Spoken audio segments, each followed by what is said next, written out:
হঠাৎ করে এত ব্যস্ততার মধ্যে পার্লারে চলে এলাম কী করতে। এটা হচ্ছে ক্যাপিলো আনিসেক্স সেলন। তো আমার একটু ইচ্ছে করলো, চুলটা কী হয়েছে দেখেছো বন্ধুরা? আমার চুলটা একটু এরকম কেন বলো তো? সবসময় ক্যাপ পরে থাকি, তারপরে এই রোদের মধ্যে চুলটাকে খুলে কী অবস্থা আছে, পুরো ড্রাই হয়ে পুরো চুলটা নষ্ট হয়ে গেছে।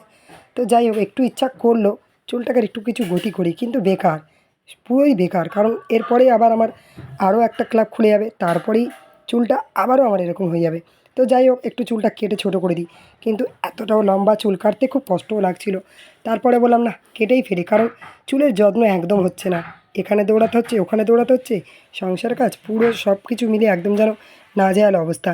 সেই জন্য বলি না, চুলটাকে পুরো একদম কেটেই দিই। তো আমি তাই জন্যই চুলটা এখানে কাটিং করতেই এলাম। তো দেখতে পাচ্ছি এনারা বলছিল চুলে তুমি একটু অন্যরকম কিছু, আমি ঠিক আছে করবো, সব কিছুই করবো। তো এরা খুব যত্ন সহকারে আমার চুলটা কাটিং করে দিল। তো দেখতেই পাচ্ছ, এই ভাইটা ভীষণ ভালো। ওদিকে আমার বড়মশাই বসে আছেন, দেখতেই পেলে। তো খুব সুন্দর করে আমার চুলটা তো কাটিং করছে। যখন কাটছে আমি বলছি বারবার, কিন্তু বেশি ছোট করো না, বেশি ছোট করো না। কিন্তু একটু ডিজাইন করতে গেলে না চুলটা ছোট করেই দিতে হয়।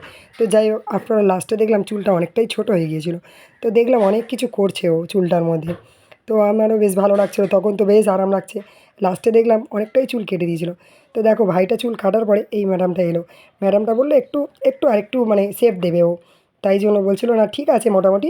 তারপরেও ম্যাডামটা আরেকটু ফিনিশিং দিল লাস্টের দিকে। তো দেখতে পাচ্ছ ম্যাডামটাও কত সুন্দর করে। এনারা এখানে প্রত্যেকটা মানুষ খুব ভালো আর খুব যত্ন সহকারে করে। তো দেখো আমার ফাইনাল লুকটা কেমন লাগছে অবশ্যই তোমরা জানাবে। আমার আগের চুলটাই ঠিক ছিল না, এখন এখন যেটা করেছি সেইটা ঠিক, অবশ্যই বলবে।